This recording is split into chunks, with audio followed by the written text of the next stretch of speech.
नमस्कार, आपके साथ मैं हूं साक्षी शर्मा और दबंग न्यूज के खास शो भाग्य मंत्रा में आप सभी का एक बार फिर स्वागत है।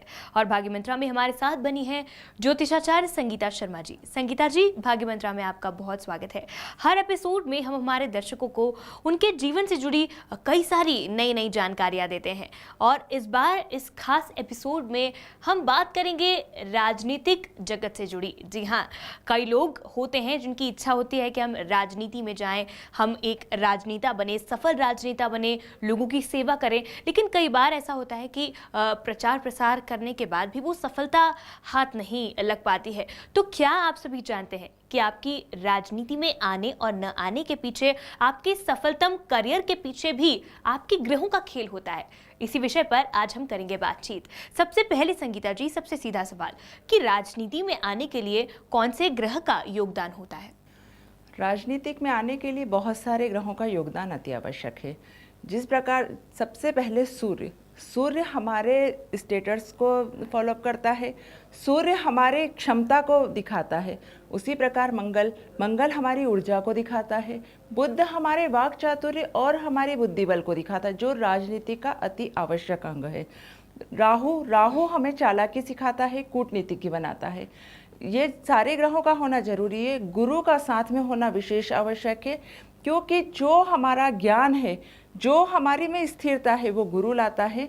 शुक्र हमारे में एक लग्जरियस लाते हैं, साथ में शुक्र प्रभावी होता है।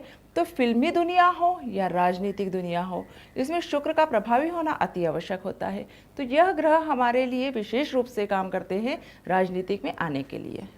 अगर इन ग्रहों का खेल बिल्कुल ठीक ठाक बैठता है तो क्या एक सफलतम राजनीतिक जीवन कोई भी आम व्यक्ति भी अदा कर सकता है? हाँ, अगर ये ग्रह हमारे सही स्थान को रिप्रेजेंट कर रहे हैं, सही स्थान पर बैठे हुए हैं, तो राजनीतिक में जो ऊंचाइयाँ जो छूना रहती है उसको कोई भी रोक ही नहीं पाता है। लेकिन कई बार क्या होता है, कुछ ग्रह उच्च के होते हैं, कुछ ग्रह शत्रु राशि के बैठे होते हैं, तो वो हमें परेशानी देते हैं। इसलिए सभी ग्रहों का सही स्थानों पर बैठना जरूरी है। अगर वो सही स्थान पे है तो व्यक्ति एक विशेष स्थान अर्जित करता है। संगीता जी, वो कौन से भाव होते हैं जो किसी भी राजनीतिक जीवन में एक विशेष भूमिका मैं कहूँ निभाते हैं? सबसे पहले जो भाव होते हैं, प्रथम भाव, दूसरा भाव, जो धन, राजनीतिक में कार्य करने के लिए धन अति आवश्यक है। धन होगा तो राजनीति की जा सकती है। दूसरा पराक्रम, जितना पराक्रम होगा, व्यक्ति जितना पराक्रमी होगा, राजनीतिक में उतनी ऊंचाई छुएगा। तीसरा भाव जो होता है पराक्रम भाव होता है। और तीसरे भाव में ही एक बात ये भी होती है कि हमारे जो सेना है, जो हमारे साथ काम कर रहे हैं, हमें जिन लोगों की ज़रूरत है वो लोग भी चाहिए। ये हमारे पराक्रम से ही हमारे पास जनता जुड़ती है। चौथा भाव हमारे पास जनता का होता है, जनता और पद प्रतिष्ठा। जनता हमारे साथ जितनी जुड़ेगी उतना हमको राजनीतिक में फ़ायदा होगा, जितनी हमारी पद प्रतिष्ठा होगी उतना राजनीतिक हमें फ़ायदा मिलेगा। वैसे ही छठा भाव हमारा शत्रु भाव है। हमारे शत्रु भाव में अगर हमारे ग्रह मंगल शनि ये देख रहे हैं या हैं, तो हमें शत्रुओं से, जो हमारे प्रतिद्वंदी हैं, जो चुनाव में हमारे प्रतिद्वंदी होते हैं, ये कर्म क्षेत्र है, यहाँ हर पल प्रतिद्वंदी का सामना करना पड़ता है। तो इस स्थान का बहुत बली होना आवश्यक है।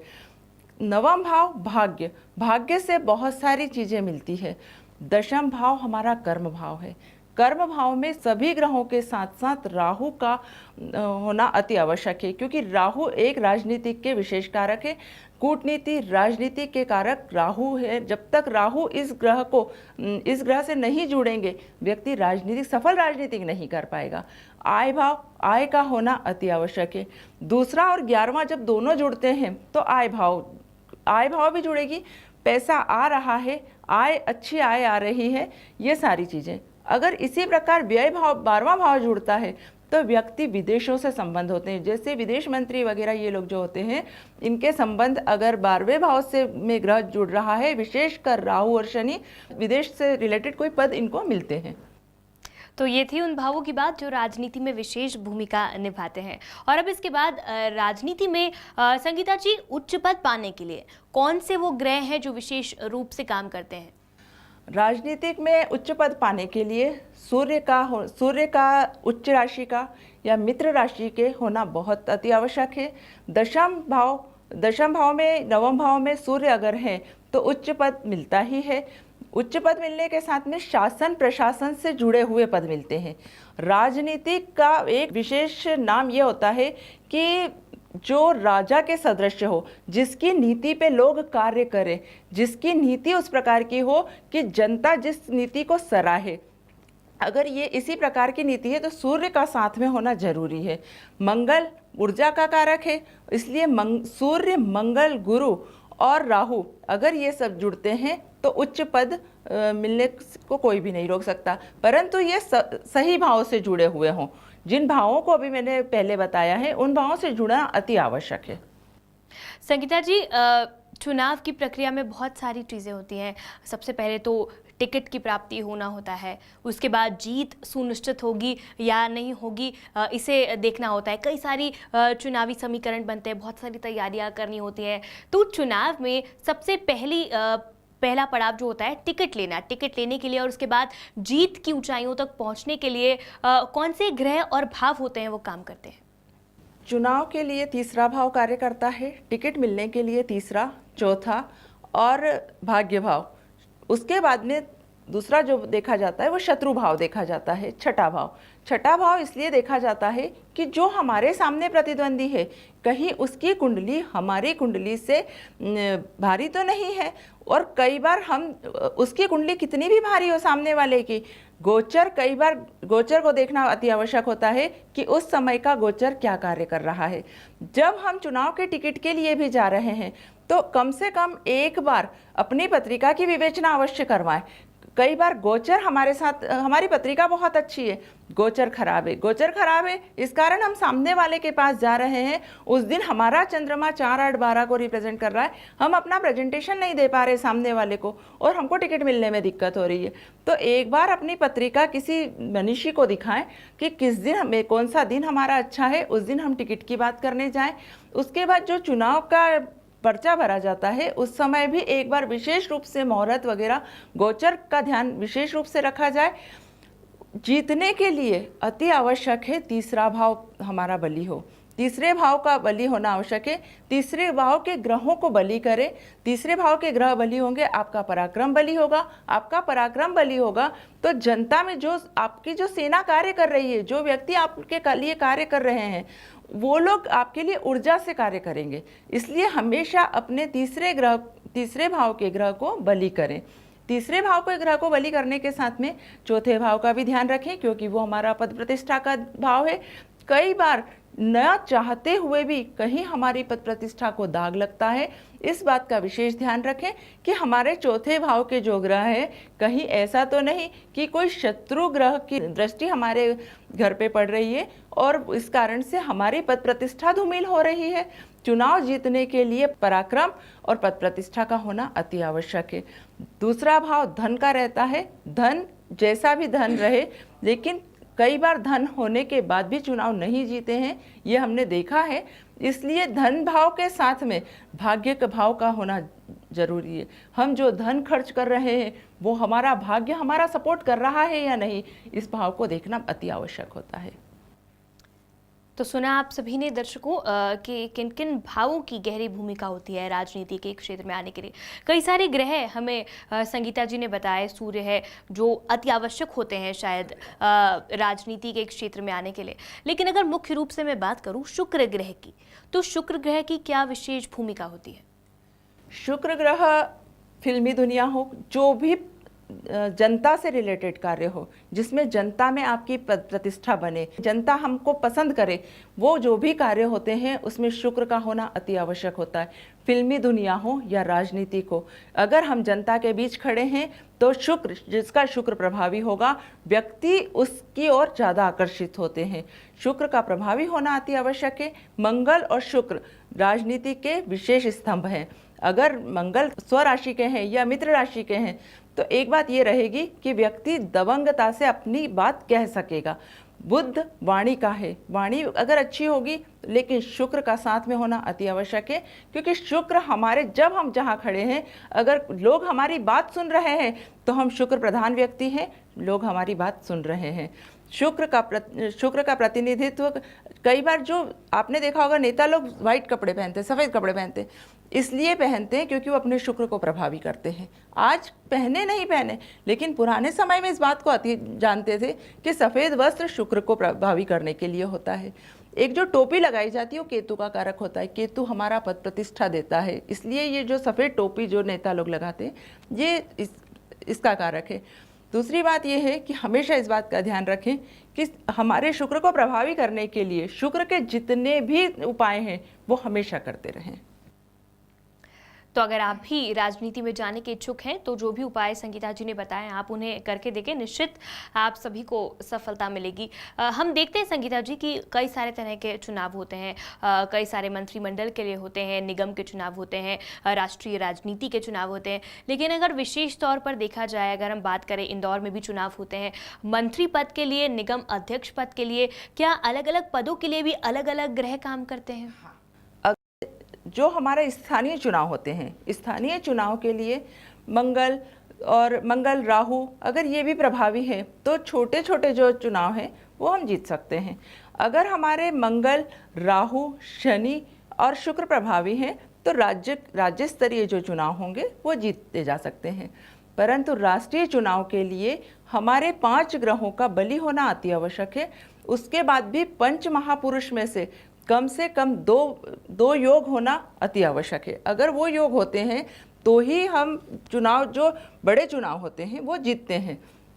राष्ट्रीय चुनाव जीतने के लिए एक बात विशेष यह भी रहती है कि सूर्य का साथ में होना जरूरी है, मंगल का साथ में होना अति आवश्यक है, पर गुरु का विशेष रूप से साथ होना इसलिए आवश्यक है क्योंकि पूरे राष्ट्र के लिए जो लोग कार्य करते हैं उनमें कहीं न कहीं उनकी गरिमा को, उस पद की गरिमा को बनाए रखने के लिए गुरु जब प्रभावी होते हैं तो ही राष्ट्रीय पद मिलता है।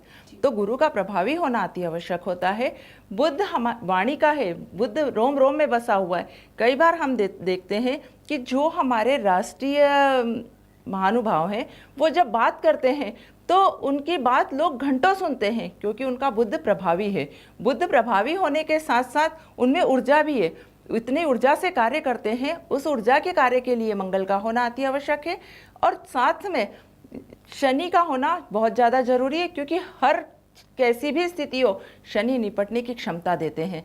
मंगल अगर ऊर्जा है तो कैसा भी दबंगता से कार्य कर सकते हैं, पर शनि का होना साथ में इसलिए जरूरी है क्योंकि शनि हमको स्थायित्व देता है। शनि हर कार्य के लिए स्थायित्व देता है और साथ में हमें हर कार्य करने की क्षमता देता है। हम जो भी कार्य करते हैं वो दिमाग से करते हैं कि कहीं ऐसा कोई कार्य नहीं हो जो सामने वाले के लिए गलत हो जाए।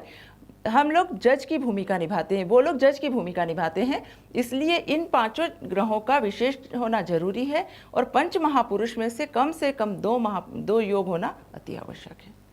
और उसी तरह अगर हम बात करें कि अगर किसी को राष्ट्रीय पद तक जाना हो, राष्ट्रीय राजनीति में जाना हो, तो इसके लिए कौन कौन से ग्रह हैं जो विशेष भूमिका निभाते हैं? सूर्य मंगल गुरु का होना अति आवश्यक है। ये भी उच्च के, मित्र राशि के लोग राष्ट्रीय पद तक नहीं पहुंचाते हैं, ये उच्च के होना जरूरी है। हमने बहुत सारी स्थितियों में देखा है कि व्यक्ति अपने पद तक जाने तक कहीं न कहीं कोई न कोई अड़चन उनको आ ही रही है और वो नहीं जा पा रहे हैं। इसका कारण है कि सूर्य और मंगल उनके प्रभावी नहीं है या गोचर उस समय उनका सहयोग नहीं कर रहा है, इसलिए हमेशा सूर्य का प्रभावी होना अति आवश्यक है। मंगल और शनि साथ में रहना जरूरी है। कहीं इन 5 भावों पे जो भाव मैंने बताए हैं, दूसरा, तीसरा, चौथा, छठा, 9वां, 10वां और 11वां, कहीं इन भावों पे कोई शत्रु ग्रहों की दृष्टि तो नहीं पड़ रही है। तो अगर ये नहीं है तो राष्ट्रीय पद तक जाने में कोई भी रोक नहीं सकता है, कोई भी अड़चन राष्ट्रीय पद तक जाने में नहीं आएगी। बिल्कुल संगीता जी, कई सारे आम व्यूअर्स हैं हमारे जो आम जनता की गिनती में आते हैं, वो शायद हमारा ये कार्यक्रम देखने के बाद शायद उनकी भी इच्छा है राजनीति के क्षेत्र में जाने की। तो क्या एक आम इंसान कैसे राजनीति के क्षेत्र में जा सकता है? क्या राजनीति में कदम रखने के बाद भी वो उच्च पद तक पहुँच सकता है? राजनीति हर व्यक्ति का सपना होती है। एक फिल्मी दुनिया और एक राजनीतिक, हर व्यक्ति का सपना है कि मैं राजनीतिक में जाऊं, पर एक बार अपनी कुंडली का विश्लेषण अवश्य करवाएं, क्योंकि अगर कार्य करता है तो कार्य कार्यकर्ता तो कहीं भी कुछ ग्रह अगर मिल रहे हैं तो कार्यकर्ता तो हो सकते हैं, लेकिन पद पाने के लिए एक बार अपनी कुंडली का विश्लेषण अवश्य करवाएं। समय को व्यर्थ खोने की बजाय कुंडली दिखाने से कम ये मालूम रहेगा कि कौन से ग्रह हमको सपोर्ट कर रहे हैं राजनीतिक में, किस ग्रह के द्वारा हम राजनीतिक में उच्च पद पा सकते हैं, किस राजनीतिक में हमें किस समय पे हमें उच्च पद मिलने की संभावना है। कई बार एक बात ये मैंने आपको पहले भी कही थी कि दशा महादशाओं का विशेष योगदान होता है जी। दशा महादशाएं वो होती है जो जब भी व्यक्ति कार्य करता है, अगर दशा महादशा उसका सपोर्ट नहीं कर रही है, वो व्यक्ति कार्य नहीं कर पाएगा। आपने देखा होगा बहुत सारे लोग 50 वर्ष की उम्र के बाद राजनीतिक में जा रहे हैं और सफल होते जा रहे हैं। इसलिए हो रहे हैं क्योंकि उस समय उनकी दशा आई है। अमिताभ जी जब जिस समय राजनीतिक में आए थे, उनकी राजनीतिक दशा ने उस समय फेवर किया था, लेकिन वो ज़्यादा समय नहीं रहे क्योंकि वो अंतरदशा का खेल था। ऐसा ही जब एक बार कुंडली का विश्लेषण अवश्य करवाएं कि हमारी कुंडली क्या कह रही है, क्या हम राजनीतिक में जाने के काबिल हैं, क्या हमारे को राजनीतिक में सफलता मिलेगी, क्या राजनीतिक में जाने के बाद में कोई ऐसे कार्य होंगे जो हम लोगों को उच्च पद दिलाएंगे, या जो भी पद हम चाहते हैं वो मिलेगा। हमारे प्रतिद्वंदी की कई बार कुंडली बहुत अच्छी होती है, लेकिन गोचर या दशा हमारा फेवर करती है और हम आगे बढ़ जाते हैं। तो उसी प्रकार से राजनीतिक में जाने के लिए कुंडली का विश्लेषण अति आवश्यक है। कुंडली का विश्लेषण अगर आप सभी राजनीति में जाना चाहते हैं तो ज़रूर एक बार जाने से पहले करवाएं। लेकिन क्या संगीता जी, कुंडली का विश्लेषण कराने के बाद क्या कुछ जो ग्रह रूठे हुए हैं या फिर जो बुरी दृष्टि पड़ रही है उसकी आराधना करने के बाद, क्या उसका कोई जो योग होता है वो करने के बाद क्या ये संभव हो सकता है कि कोई राजनीति में जाए? किसे मनाना चाहिए, कौन से ग्रहों को मनाना चाहिए, किसकी आराधना करनी चाहिए? सबसे पहले हमें हमारे गुरु को बलवान करना चाहिए। गुरु को बलवान अगर हम करते हैं तो गुरु हमारे जो हम प्रेजेंटेशन देते हैं उसका कारक है। अगर हमारा गुरु बलवान है तो हम व्यक्ति के पास जाते हैं अपने कार्य के लिए, वो हमारे कार्य को करेगा क्योंकि हमारी ओरा बन रही है। शुक्र का बलवान होना इसलिए आवश्यक है कि लोग हमसे इम्प्रेस हैं। बुध का बलवान होना इसलिए आवश्यक है, हमारी वाणी अगर अच्छी है तो हमारी वाणी से बहुत सारे कार्य, कई बार कहते हैं ना कि कुछ हो या नहीं हो, लेकिन अपनी वाणी से कार्य हो जाते हैं। इसलिए ये जरूरी है कि हम बुध ग्रह को बल दें। बुध ग्रह को बल देने के साथ में माँ बगलामुखी की आराधना, अगर राजनीतिक में जाने की इच्छा रखते हैं या हमारे योग बोल रहे हैं तो माँ बगलामुखी की आराधना अवश्य करें। माँ बगलामुखी एकमात्र ऐसी माँ है जिनकी आराधना से बहुत सारे राजनीतिक कार्य सरलता से हो सकते हैं, क्योंकि राजनीतिक में सबसे बड़ी बात होती है हमारे जो शत्रु लोग हैं उनको हमारे आगे नतमस्तक करने के लिए हमें भी कुछ पावरों की आवश्यकता होती है, और वो पावर हमें माँ बगलामुखी से मिलती है, गुरु को बल देने से मिलती है, मंगल को प्रभावी करने से मिलती है। ये चीज़ें होना अति आवश्यक है क्योंकि ये एक कर्म क्षेत्र है। शत्रु हर क्षेत्र में होते हैं, पर ये कर्म क्षेत्र ऐसा है कि यहाँ हर व्यक्ति एक के ऊपर पाँव रख के ऊपर जाने की सोचता है। इसलिए ज़रूरी है कि हम जो हमारे ग्रह हैं उनको बल दें, साथ में माँ बगलामुखी की आराधना अवश्य करें। अगर आप भी राजनीति में आना चाहते हैं, अपने शत्रुओं का नाश करना चाहते हैं, तो आप निश्चित ही माँ बगलामुखी का नियत ही पाठ करें, माँ बगलामुखी की पूजा करें, ताकि आप में वो पावर्स आ सके जिससे आप अपने शत्रुओं का नाश कर सकें। ठीक है संगीता जी? बिल्कुल। लेकिन संगीता जी, राजनीति पे आने के जो योग होते हैं वो कैसे बनना शुरू होते हैं? कैसे योग बनता है किसी का भी राजनीति में आने का? राजनीतिक में आने के योग के लिए देखा ये नहीं होता है कि अब इसके योग बन रहे हैं। जब दशा महादशा अंतरदशा आती है और जो ग्रह 4, 8, 12 को छोड़ के किसी भी भाव को रिप्रेजेंट कर रहे हैं उच्च के ग्रह, कम से कम 5 ग्रहों का उच्च का होना अति आवश्यक है। 5 ग्रहों के बाद भी स्थिति ये रहे कि वो ग्रह 4, 8, 12 को रिप्रेजेंट नहीं कर रहे हों। दूसरे भाव को जो ग्रह रिप्रेजेंट कर रहा हो, गुरु इसका कारक होता है। गुरु हमेशा राजनीतिक में, अगर गुरु आपके प्रभावी हैं तो आप कार्य बहुत अच्छी तरह से कर रहे हैं मंगल, राहु और राहु का विशेष रूप से दशम भाव में जुड़ना अति आवश्यक है, तो ही व्यक्ति राजनीतिक में जाएगा। तो ये थी राजनीति में आप कैसे आएं, किन देवों की आराधना करें, अपने ग्रहों को कैसे मनाएं और किस तरह राजनीति में उच्च पद तक पाने के लिए क्या क्या जो चीज़ें हैं वो आप कर सकते हैं। लेकिन यहाँ फिलहाल रुकना पड़ेगा एक बहुत छोटी सी ब्रेक के लिए। ब्रेक के बाद 2 लाख की व्यूअर्स की कुंडली ज्योतिषाचार्य संगीता शर्मा जी देखेंगी और आपके लिए आज का गुणकारी सुझाव भी अभी बाकी है। तो आप देखते रहिए भाग्य मंत्र।